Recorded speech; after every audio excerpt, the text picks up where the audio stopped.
Qui a dit qu'il y avait un chemin tout tracé ? Pas toujours évident quand on est jeune de trouver sa place et de savoir ce qu'on veut faire dans sa vie. Surtout quand on se sent différent ou qu'on a malgré soi un parcours atypique. Pas de panique, tu es loin d'être seul dans ce cas-là. Ici, on donne le micro aux pré-ados, ados et jeunes adultes qui, comme toi, sortent des sentiers battus. Enfile ton casque, laisse-toi inspirer et découvre ta voix avec le podcast Cap Toi-même. À tout de suite. Bonjour à toutes et tous, bienvenue dans ce tout nouvel épisode du podcast Cap Toi-même. Devenir footballeur, un rêve un peu fou. Comment faire de ce rêve une réalité tout en acceptant les aléas de la vie ? Aujourd'hui, Alexis nous raconte son parcours pour devenir footballeur semi-professionnel, mais aussi comment il a dû garder un esprit ouvert pour ne se fermer aucune opportunité. Je vous dis à tout de suite et je vous souhaite une belle écoute. J'ai la chance d'interviewer Alexis Charvet, qui est un ami de mon frère, donc ça a été assez facile de connecter. Et voilà, Alexis, est-ce que tu peux en quelques mots nous dire qui tu es et ce que tu fais aujourd'hui ? Ouais, bonjour à tous, je m'appelle Alexis Charvet, donc j'ai 24 ans, je suis originaire d'Annecy, donc en Haute-Savoie, et du coup mon activité principale c'est joueur de football semi-professionnel, donc c'est-à-dire que j'ai pas encore le statut professionnel, voilà, c'est au niveau des contrats, mais aujourd'hui j'ai la chance d'en vivre, donc c'est un métier passion, donc ça c'est assez cool. Belle étape, bravo déjà. Merci. Qui était Alexis Charvet à 14 ans et quels étaient ses rêves, comment il vivait sa scolarité, etc. Ouais, alors dans mes souvenirs, Alexis Charvet, c'était un petit garçon de 14 ans assez timide quand même au collège, qui était un petit peu en retrait, on va dire, qui aimait pas trop se mettre en avant. J'étais un bon élève, donc dans le milieu de classe, et puis voilà, je faisais pas de vagues. J'étais déjà à fond dans le foot à cet âge-là, où c'est vrai que ça faisait déjà, j'ai commencé à 6 ans, donc à 14, il y avait déjà quelques années d'entraînement. Puis voilà, donc c'est vrai qu'à 14 ans, un peu plus en retrait, si je devais résumer, et un peu timide aussi à ce niveau-là. Et donc, malgré ce côté un peu plus en retrait, timide, un jour tu reçois un appel, une proposition, un truc qui te fait briller les yeux, tu nous en dirais un peu plus, et tu oses aller à la poursuite de tes rêves. Comment ça s'est passé ? Ouais, c'est un peu comme ça que ça s'est passé. Du coup, ça faisait quelques années que je jouais au foot.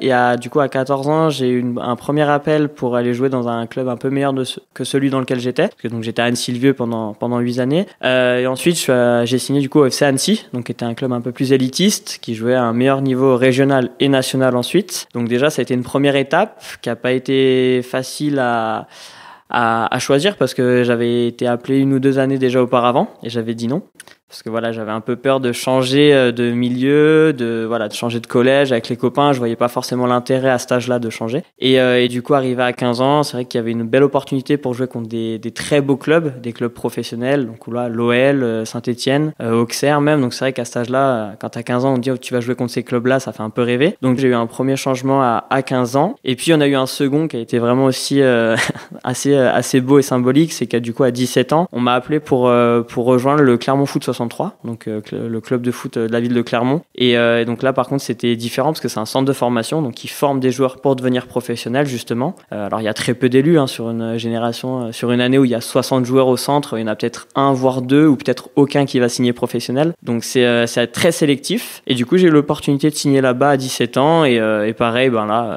quand j'ai vu les clubs contre qui j'allais jouer, il y avait Marseille, Nice, Toulouse, Monaco, encore Lyon, encore Saint-Étienne. Enfin voilà, c'était assez fou. Même j'ai pris le temps de choisir, peser le pour et le contre, notamment sur le plan familial, parce que je savais que ça allait engendrer quelques sacrifices, le fait de voir moins la famille, de rentrer peut-être une fois tous les 2 à 3 mois. Chose qui m'était jamais arrivée auparavant, d'aller en internat aussi, qui me faisait un peu peur parce que j'avais toujours été chez les parents. Donc je me disais, c'est un bon premier test.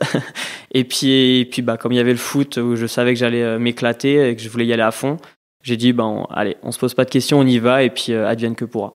Et selon toi, qu'est-ce qui a fait que tu as réussi à bien t'adapter, que ça s'est fait de manière fluide ? De ce que je comprends, tu es vraiment sorti hors de ta zone de confort. Qu'est-ce qui t'a soutenu et qu'est-ce qui a fait que ça a marché pour toi ? Je pense qu'il y a 2 points. Le premier, c'est que j'étais à fond dans le foot et je me disais, je sais que j'ai des qualités, donc maintenant il va falloir les montrer, il va falloir faire en sorte que ça se passe du mieux possible. Donc quand tu arrives dans un centre comme ça, où c'est très perfectionniste, très élitiste, il y a une chose, dans n'importe quel sport, je pense, c'est la même chose. Si t'es bon, Déjà, tu vas être plus respecté en tant qu'humain et en tant que joueur. Donc, ça facilite quand même pas mal de choses. Je pense que j'ai réussi d'entrer à me faire ma petite place, voilà, où on s'est dit, lui, il est pas là pour rien. On sait pourquoi il est venu, c'est un bon joueur, voilà. Donc, je pense que ça, déjà, ça a vachement joué dans la balance. Et le deuxième, c'est que même si au collège, j'étais quand même assez réservé, timide, sur les années, on va dire l'année un peu lycée et tout, j'ai commencé à prendre plus confiance en moi.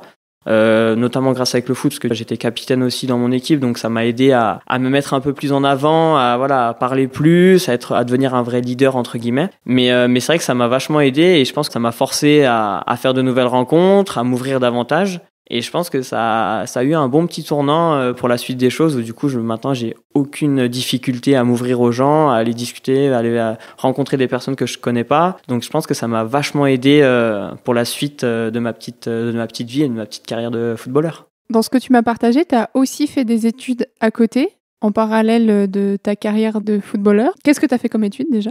J'ai réussi à poursuivre un peu les études, le cursus classique scolaire en France, donc après primaire, collège, lycée.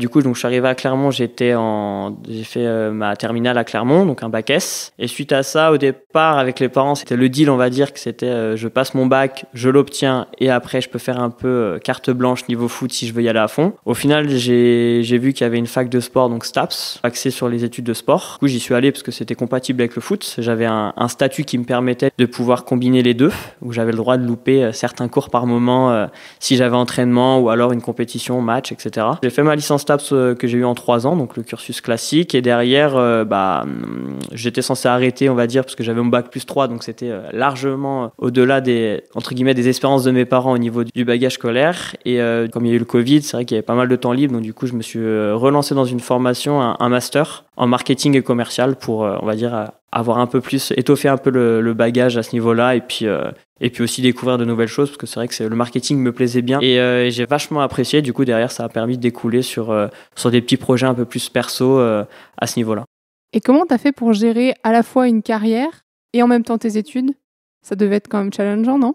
Ouais, c'était assez challengeant. Franchement, c'était pas de tout repos. Parce que c'est vrai qu'en plus, à Clermont, on s'entraînait 1 à 2 fois par jour. Donc, matin, soir. Donc, c'est vrai que, quand t'as entraînement le matin, que tu dois vite prendre ta douche, aller en amphi parce que t'as cours, que t'as 2, 3, 4 heures de cours et après, tu dois retourner à l'entraînement. C'était assez prenant. Mais je pense que ce qui a joué, c'est que, en fait, les cours me permettaient de sortir un peu de cette bulle et on va dire, j'avais un peu les œillères quand j'étais à fond dans le foot.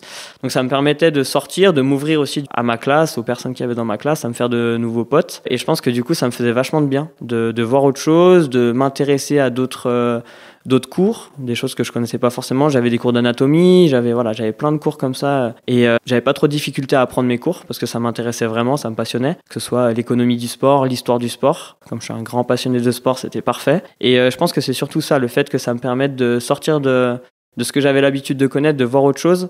C'était comme un peu une autre bouffée d'oxygène. Ouais, il y a pas photo quand tu mets du sens dans ce que tu apprends, que tu es nourri aussi à côté, que tu suis tes passions, mine de rien, c'est aidant. Ah, mais c'est sûr. Moi, je vous connais que dans ta famille à travers mes frères, et j'ai l'impression que vous trois, enfin la fratrie, vous faites tous les trois ce que vous aimez. À ton avis, qu'est-ce qui fait que vous avez trouvé votre passion, vous êtes passionnés pour des choses, et aujourd'hui, vous mettez plein de choses en œuvre pour pouvoir en vivre? Ça va être assez simple la réponse, mais c'est que tous les trois, c'est les parents. Le point commun, ça va être vite vu. Depuis tout petit, moi, je suis à fond dans le foot. Donc, on a fait le deal avec mes parents. Une fois que j'ai mes diplômes, derrière, je vais à fond dans le foot. J'ai carte blanche. Donc, je suis parti à fond dedans. Quand j'ai eu mes premiers salaires, mes parents m'ont dit, continue. Tu vis de ta passion, donc c'est top.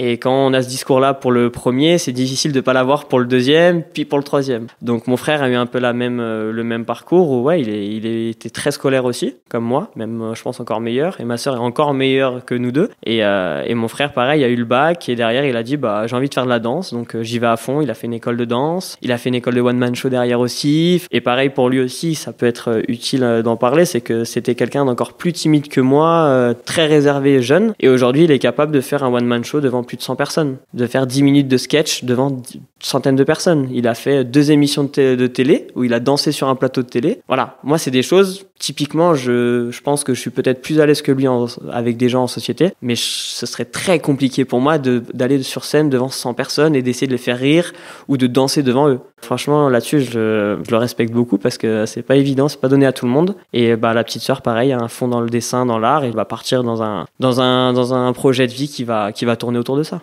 Donc, tu as eu le soutien de tes parents, ce qui t'a vachement aidé, si je comprends bien, dans toutes tes challenges. Ouais, clairement, ils m'ont soutenu depuis tout petit, où ils venaient me voir à chaque match, ils m'accompagnaient. Ils étaient là tous les week-ends. C'était d'ailleurs, dans les premières années de foot, il y a souvent beaucoup de parents autour du terrain, mais quand on commence à faire des déplacements de 2-3 heures chaque week-end, il y avait souvent que mes parents au bord du terrain, donc moi, c'était une habitude pour moi qu'ils soient là. Mais c'est vrai que je me disais, il n'y a pas les parents de tout le monde, quoi, donc je me rendais peut-être pas compte de la chance que j'avais à cette époque-là. Et c'est vrai qu'aujourd'hui, c'est vrai que j'ai des matchs qui sont encore un petit peu plus loin, donc c'est très compliqué pour eux de venir, mais ils essaient de venir quand ils peuvent, ou maintenant ils me regardent parce que nos matchs sont diffusés aussi. Donc ça, c'est vraiment cool. Mais ouais, non, j'ai eu un soutien qui n'a pas de prix, quoi. Vraiment, pour ça, je pourrais jamais assez les remercier. Du coup, aujourd'hui, t'en es où exactement? Et puis, t'en es où aujourd'hui? Donc, je suis arrivé en Suisse depuis quelques mois, donc dans un club de foot du côté du Vevey Sport. Très content d'avoir changé d'air, d'être passé de l'autre côté de la frontière. Ça fait du bien de voir autre chose, que ce soit au niveau de la mentalité ou même du cadre de vie. Donc, une très très bonne expérience sur les premiers mois. Et puis sinon, à côté, je m'étais lancé du coup à mon compte en tant qu'auto-entrepreneur pour faire un peu de commercial, où du coup j'ai changé avec quelques marques avec lesquelles j'ai la chance de travailler. Avec le réseau sportif, on fait du contact et du coup ça amène à des fois à des opportunités. Donc je travaille avec ces marques-là où il va m'arriver de vendre des produits, des choses comme ça. Je me lance à fond, ça marche pas. Si ça marche, ça m'orientera vers un projet de carrière futur, une reconversion. Donc à côté j'essaie de toucher un peu à tout pour voir ce qui pourrait me plaire le jour où le foot passera au second plan. Tout à l'heure on donnait l'image de, par exemple quand tu fais du bateau, forcément avec les courants, avec la mer, avec les vents, t'es amené à slalomer un petit peu, mais tu gardes toujours ton cap. Quel mindset t'as dû développer pour garder ton cap et en même temps faire face aux aléas de la vie? Le mindset, il est assez simple. Quand on veut quelque chose à tout prix, on donne tous les moyens possibles. Donc, forcément, moi, je voulais être professionnel. Donc, ça voulait dire qu'il fallait que je travaille 2 fois plus que les autres parce qu'il y a très peu de sélectionnés. Que, c'est mon corps et mon outil de travail. Donc, ça veut dire qu'il faut du sommeil. Il faut bien récupérer, il faut bien manger. Donc ça, je faisais super gaffe. L'alcool, je buvais pas. Et j'étais vraiment à fond focus dans mon objectif en me disant, si je réussis, c'est parce que je me suis donné les moyens. Et si je réussis pas, j'aurais donné le meilleur. Et je me permettais pas forcément de flexibilité. Et du coup, je me suis rendu compte que par moment, c'était important de lâcher prise et de laisser les choses un peu se faire et qu'on pouvait pas tout contrôler. Et je me dis, si aujourd'hui quelque chose doit arriver, c'est qu'elle devait arriver, une blessure, une opportunité, une rencontre, plein de choses, que ce soit positif ou négatif. J'avais envie de te poser une petite question bonus aussi. C'est en quoi, à ton avis, ça a été une richesse que la vie, elle t'ait fait faire des courbes? Là, le premier truc qui me vient à l'esprit, c'est que, comme je l'ai dit, quand j'avais le foot plus jeune, je faisais aucun excès. Et du coup, c'est vrai que j'avais un peu l'impression d'être avec des œillères, le cheval de course qui va tout droit, qui a sa ligne continue. Et la vie m'a fait comprendre que des fois, ça se passe pas toujours comme ça, qu'il y a des imprévus, qu'il faut s'adapter. Aujourd'hui, c'est que je me prends moins la tête, je vais accorder moins d'importance à des petites choses futiles dans la vie qui peuvent m'impacter, et que je vais plus me laisser guider par le flow, du coup, ce qu'on disait, le courant avec le bateau, où je sais qu'il va y avoir des imprévus. C'est très compliqué de prévoir à l'avance ce qui va nous arriver demain. Donc ça sert à rien de figer, de caler 150 000 choses. Et j'avais l'impression un peu de vivre une deuxième vie, de redécouvrir un peu la vie parce que j'ai enlevé les œillères. Ah ouais, on peut faire tout ça en fait.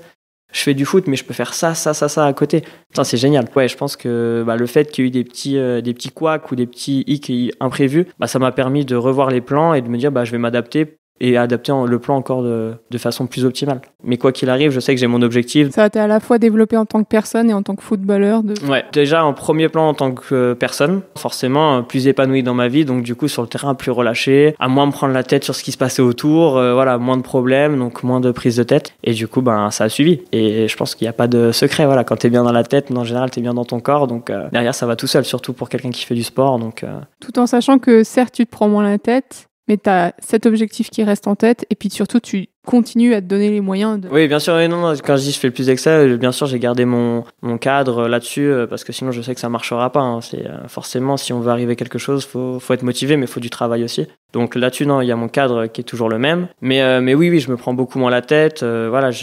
J'arrête de mettre de la pression inutile, de rajouter des choses qui peuvent être largement évitables. En général, ça marche assez bien. Et justement, j'ai l'impression que à partir du moment où tu as ouvert cette fenêtre de flexibilité, d'adaptabilité, tu as des nouvelles opportunités qui sont présentées à toi. Tout simplement, je pense, comme tu disais, tu avais moins d'œillères qu'à une certaine époque et donc tu pouvais voir autour de toi ce qui se passait. Tu as pris d'autres chemins. Mais au final, aujourd'hui, qu'est-ce que tu dirais là-dessus ? Je pense que en fait, ce qui m'a permis surtout de me retrouver là où je voulais être, c'est comme tu dis, les œillères, c'est que j'étais tellement à fond dans ma pratique sportive qui pour moi était le côté professionnel que du coup je m'empêchais de vivre, mais il y avait pas mal de sacrifices dans ma vie perso. Là, j'ai équilibré différemment les choses et mes priorités, on va dire. Je les priorisais différemment. Et je pense que le fait d'avoir réorganisé un peu tout ça, d'avoir mis plus d'importance à ma vie perso, pour me sentir bien dans ma vie, trouver un équilibre, voilà, faire des choses qui me plaisent, des choses que je faisais pas forcément avant parce que je me restreignais vachement à ce niveau-là.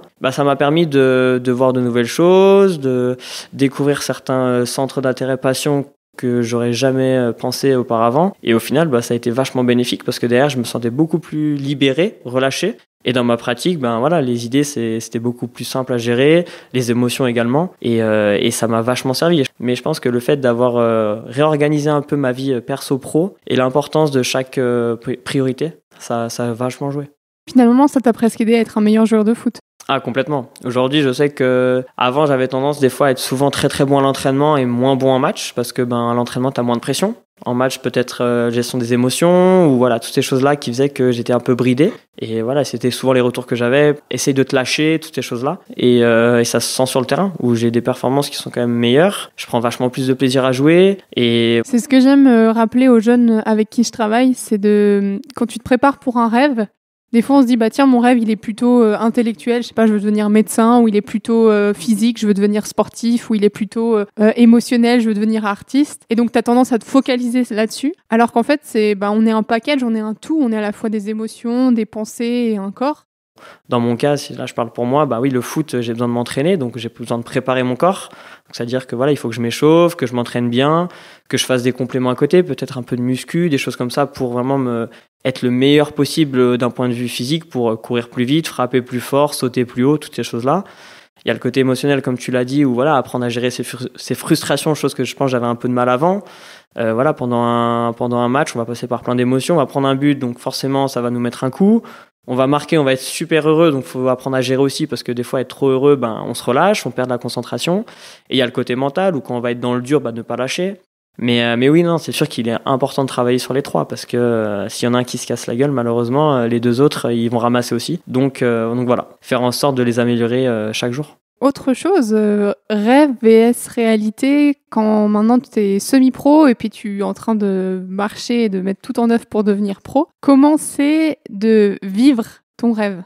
C'est cool, c'est génial. Franchement, c'est le premier truc qui me vient à l'esprit, c'est quand on te demande qu'est-ce que tu fais dans la vie, tu dis je fais du sport, je fais du foot. C'est génial. Enfin, le regard des gens, t'as souvent à 95% des gens qui disent putain trop bien, tu vis de ta passion, c'est génial. Et souvent, c'est quand t'as ces petites interactions-là, tu te dis ouais c'est vrai que j'ai de la chance quand même, parce que voilà, je travaille pas à l'usine, j'ai des horaires qui sont quand même assez flexibles, même si oui il y a des contraintes, c'est sûr comme tout, mais non, c'est super de pouvoir vivre de sa passion. Ça demande beaucoup de travail, mais ouais non, c'est vrai que c'est un rêve qui est très joli et qui vaut le coup d'être vécu. Donc non, là-dessus il y a aucun souci.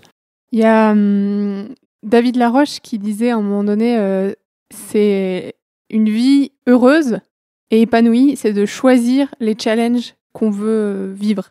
C'est-à-dire que forcément, dans toutes les expériences qu'on va faire, même si on vit un rêve, on va vivre des challenges. Toi, tu le dis, tu dois faire des efforts au niveau alimentaire, faire l'entraînement, bouger, etc. Mais en fait, c'est que des challenges que tu as choisis. Et donc ça, je pense que c'est ce qui nourrit aussi au quotidien et qui fait que finalement, c'est des challenges, mais pas tant que ça parce que ça te porte. Ouais, et oui, non, c'est vrai que se challenger, je pense, c'est ce qui fait que ça nous stimule, ça nous fait vivre. Donc, du coup, c'est quoi la suite ? La suite pour moi, c'est de continuer à faire ce que je fais en ce moment, c'est-à-dire donc être bon sur le terrain, continuer les performances avec mon club, parce qu'il y a des objectifs que ce soit individuels mais aussi collectifs. Et puis après, on fera le bilan à la fin de la saison sur la suite.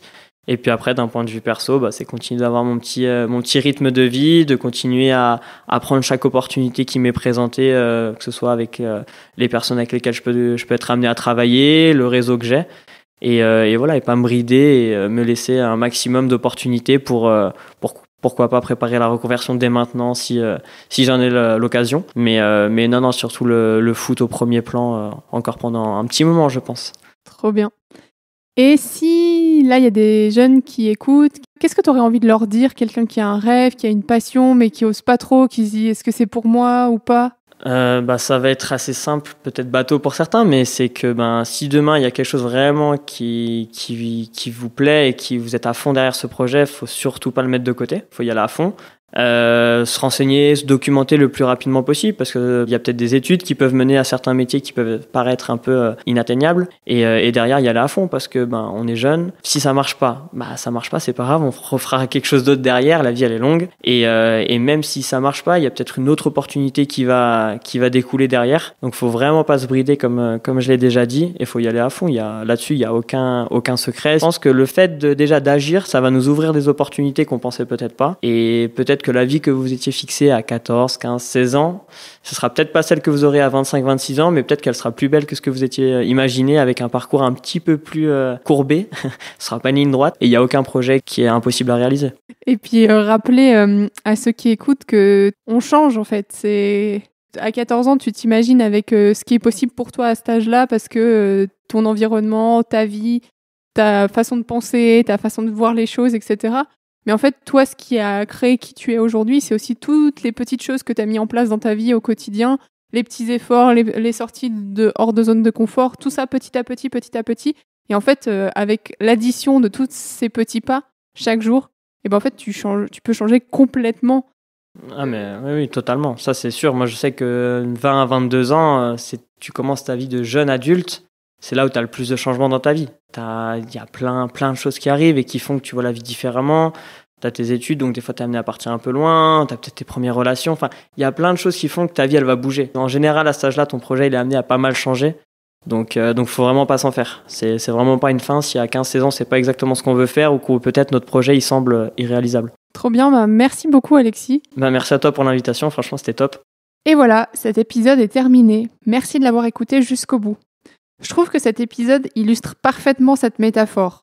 Un bon marin, c'est pas celui qui ne perd jamais son cap, c'est celui qui sait le retrouver le plus vite possible. Poursuivre ses rêves, cela demande du travail et de la détermination, mais aussi et surtout une véritable capacité d'adaptation à ce que la vie nous présente. Et que parfois, dans les détours de la vie, se cachent nos plus beaux trésors et nos plus belles découvertes. Si tu aimes ce podcast, n'oublie pas de t'abonner pour ne manquer aucun épisode. Je te souhaite une belle journée, nuit où tu sois, et je te dis à très vite dans un prochain épisode du podcast. Cap toi-même.